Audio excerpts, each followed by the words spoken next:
Hello guys, welcome. Collective reading tayo ngayon. Tingnan natin kung ano yung kasunod na hakbang na gagawin ng person mo patungo sa'yo. Be open-minded po, hindi po halos lahat makaka-resonate kaya piliin nyo na lamang. And thank you nga po pala sa mga nag-subscribe, lalo na po sa mga bumabalik. Marami pong salamat. Give me the message. Ano yung kasunod na hakbang na gagawin? Mga plano ng person mo sa'yo. Give me the message. Ano yung hakbang na gagawin niya para sa'yo?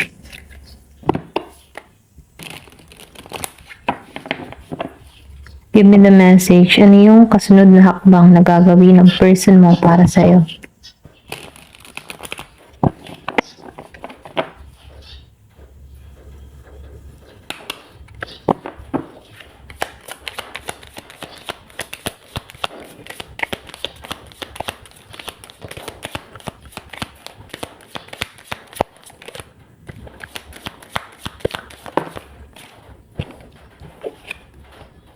Six of Cups. So, sa nakikita ko dito, no, Scorpio, Cancer, and Pisces.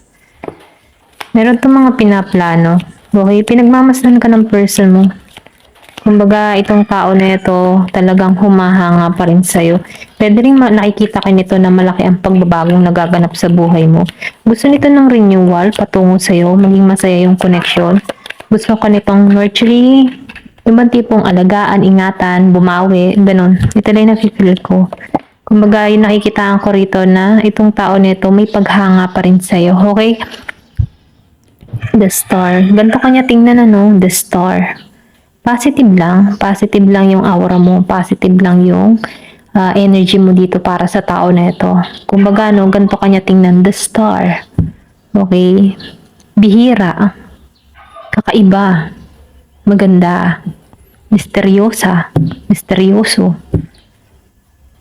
Masaya siya kapag kasama ka. Ito na yung nafe-feel ko. So, kahit malayo kayo nitong tao na ito, talagang yung paghanga andun pa rin. Pwedeng first love ka nito. Yung iba sa inyo, hindi halos lahat. Kumbaga marami na kayong pinagsamahan. Maraming humahanga sa'yo. Kaya itong tao na ito, ganun kanya tingnan. Maraming nakakapuna sa'yo, maraming nakakapansin sa'yo. Kahit pumunta ka sa publiko, talagang merong lumilingon sa'yo. Ito lang nafe-feel ko. Two of Cups. Ito yung plano niya para sa'yo, okay? Magkaroon kayo ng union, pagkikitang muli, maging masaya. Meron ako nakikita ditong ikakasal. Meron pagbawi. Lovers, two lovers, kumbaga. Nafe-feel ko din dito yung masaya. Kasi ganito kanya tingnan Mahal ka nito. Okay? Kumbaga talagang yung paghanga niya talaga sa'yo ay sobra. Siguro ang ganda mo, ang gwapo mo, kaya ganun kanya talaga ituring ng tao na to na special. Special ka dito sa The Star. Precious. Mahalaga. Okay? So, nakikita ko rin dito, meron ka dito din mga tao sa paligid mo dito sa Two of Cups na alam mo yung nakamasid sa'yo, okay?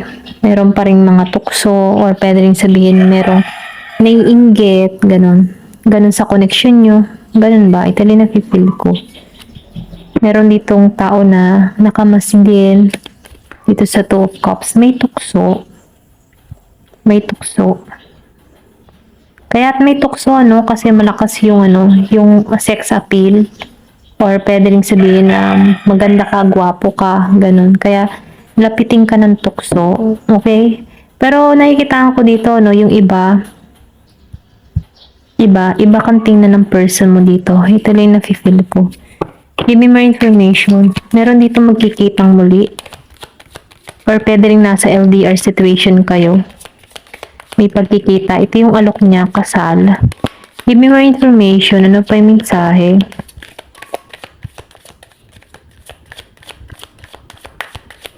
Meron ditong magiging masaya.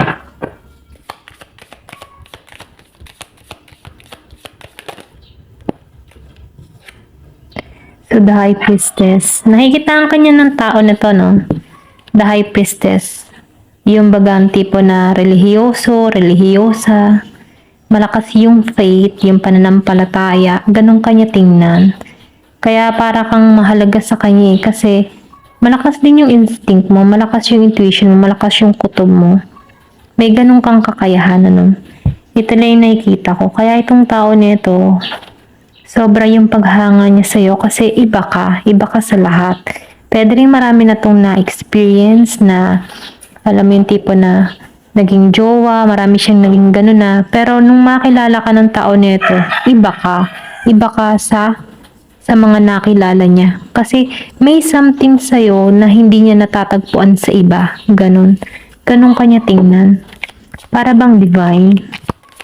Give me more information. Ano pa yung mensahe?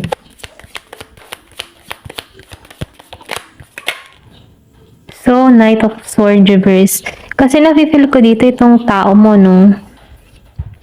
Pwedeng tingin mo dito, walang, yung bang tipo na, meron kang tingin sa tao nito na may pagkamayabang or pwede rin sabihin, kasi, or yung tipo na unang kita mo dito parang playboy, ganyan. Kasi, yung aura niya, okay? Kasi, yung nakikitaan ko dito na, hindi ka nagtitiwala dito. Yung bagang may pag-aalala, yan, nag-aalala ka. Kasi nakikitaan ko dito sa Knight of Swords reverse na marami ding nakakapukaw sa atensyon ng tao nito, kaya may pag-alala ka, okay? Kasi tukso lapatin ng tukso. So, ikaw nag-aalala ka. Kutob mo to, okay? Ito lang nafe-feel ko, kutob mo. Or pwede rin sabihin na merong separation na naganap sa inyo. Kaya ang tingin mo dito sa Knight of Swords ay ganun na lamang, wala kang tiwala, okay? Pero ang tao mo, tingin sa'yo, precious ka. Pero ikaw, para rito, kasi malakas yung iyong instinct, yung intuition mo, ang tingin mo sa tao mo dito, wala kang tiwala, parang lulukohin ka lang, ganon. Ganon yung energy mo. Give me more information. Ano pa yung mensahe? Yung bang tipo na ang tingin mo dito ay arrogante, mayabang, sinungalin, mga ganon. Give me more information. Ano pa yung mensahe? Wheel of Fortune. So, nakikita ko dito, tingin mo dito, hindi ka magiging palad para sa kanya. Ganon. Ganon mo siya i-judge. Kumbaga, nagkakaroon ka dito ng poor judgments para sa tao nito. Kumbaga, itong tao mo, gusto kang pakasalan, pero ikaw ang tingin mo, naku, hindi to para sa akin, hindi to gagawa ng mga ganon. Mga ganon, plus negative yung mindset mo para sa tao mo. Give me more information. Ano pa yung mensahe? Maybe dahil meron nang nangyari sa inyo, kaya ka ganoon mag-isip para rito sa tao mo. Meron ka ng lamat, meron naging lamat sa inyo. Meron na tong ginawang hindi maganda sa'yo, kaya ganoon na lang yung pagkaisip mo dito sa tao nito, negatibo. Give me more information. Ano pa yung mensahe? The Fool. Kasi nafe-feel ko dito ay ayaw mo sumugal. Takot kang sumugal para rito. Meron kang kinatatakutan.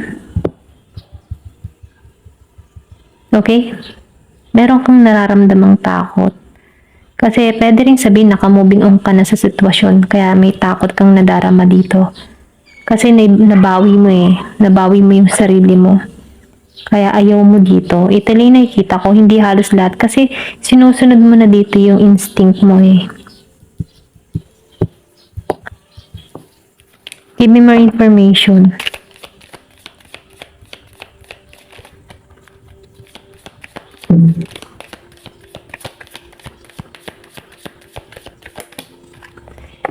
King of Swords. So, wala kang lakas ng loob para rito sa tao na to. Or tingin mo sa tao na ito, duwag. Hindi ka kayang ipagtanggol, hindi ka kayang ipaglaban, okay? Or pwede rin sabihin, ang tingin mo dito, mahina sa problema. Kapag may problema, aalisan ka na lang, mga ganun. Pwede rin may nangyari sa inyo before na ganun, kaya ganun na lang ang tingin mo dito. Walang pagbabago, wala siyang pagbabago, ganun pa rin siya, mga ganun. Ganun yung tingin mo dito sa tao mo. Kaya ikaw, sinusunod mo na yung instinct mo dito kasi malakas na yung kutob mo dito, malakas yung psychic ability mo, okay?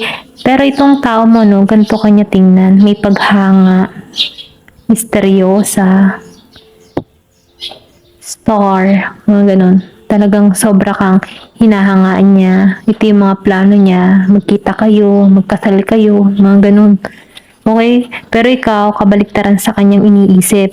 Kung siya positibo yung tingin sa'yo, ikaw negatibo yung tingin mo dito.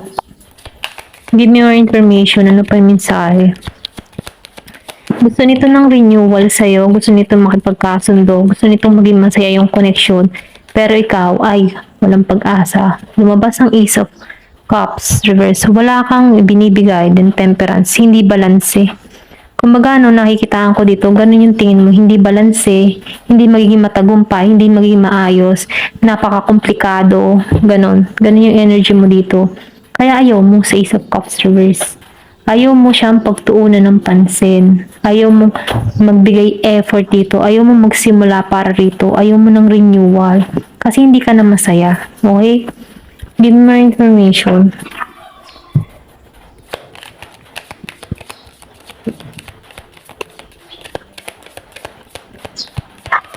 May takot kang nadarama.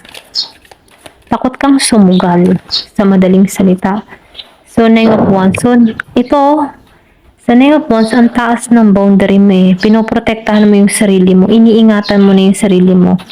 Kumbaga, sinusunod mo yung instinct mo kasi kilala mo yung person mo. Kumbaga, nagkakaroon ka dito ng mataas na boundary para sa sarili mo. Masyado kang secure para sa sarili mo. Kumbaga, handa ka, Kasi ayaw mo na may experience yung nangyari before. Maybe nakaraos ka eh, naka-moving on ka na eh. So, ngayon, ikaw, nagiging kang matalino dito sa mga pagpapasya na ginagawa mo. Kaya ganito ka na lamang sa Nine of Wands. So, ngayon dito, hindi ka balanse para sa person mo. Parang ang bigat-bigat, mabigat lamang ang nadarama mo. Ganun mo siya tingnan. And then, nakikita ko dito sa Ace of Cups, ayaw mo magbigay ng offer para rito, wala tong pagbabago, ganun pa rin tong tao na to, ganun yung tingin mo eh. Kung ano yung pagkakakilala mo sa kanya before, ganun pa rin yung tingin mo sa tao na ito, okay?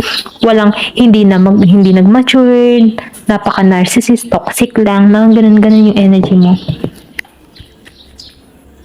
Give me more information.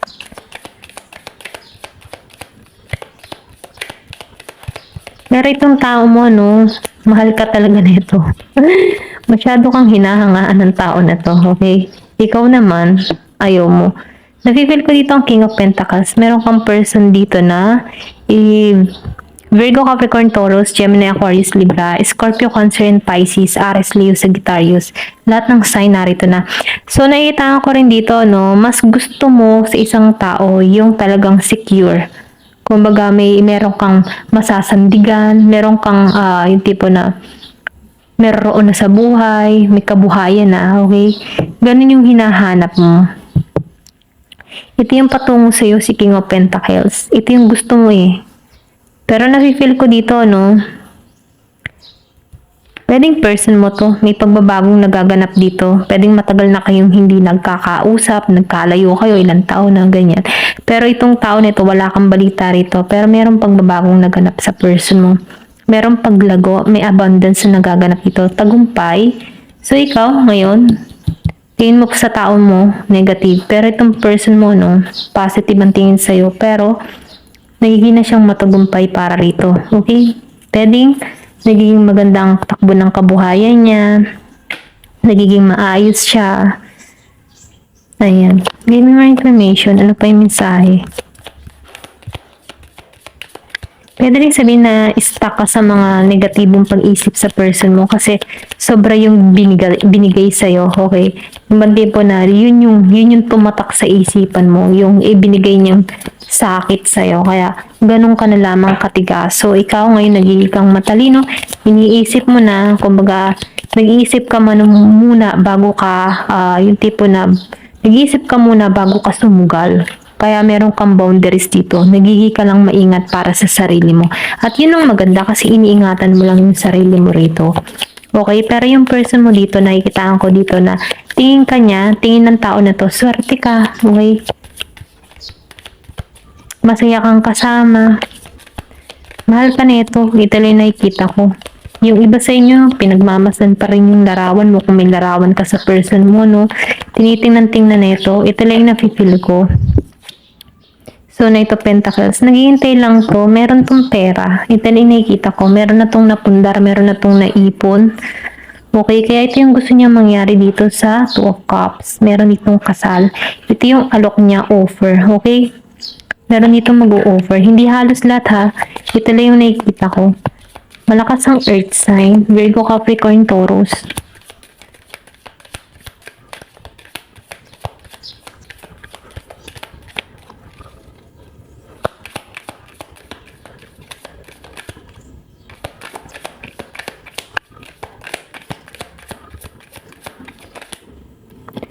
So, Ace of Wands, ito yung gagawin niya, no? Action. Kikilos to. Tutungo to sa'yo. Ito yung offer niya para sa'yo, okay? Kikilos na to. Meron tong kapirahan, meron na tong kabuhayan, meron na tong napundar. Kaya ito yung gusto niya mangyari. Kasalan. Meron ditong ikakasal. Ayan, pasensya na. Ito yung gusto niya mangyari. Kasi, mahal ka niya, ikaw yung the star ng buhay niya. Ito lang yung nakikita ko. Ayan, hanggang dito na lamang po. Thank you for watching. Love and peace.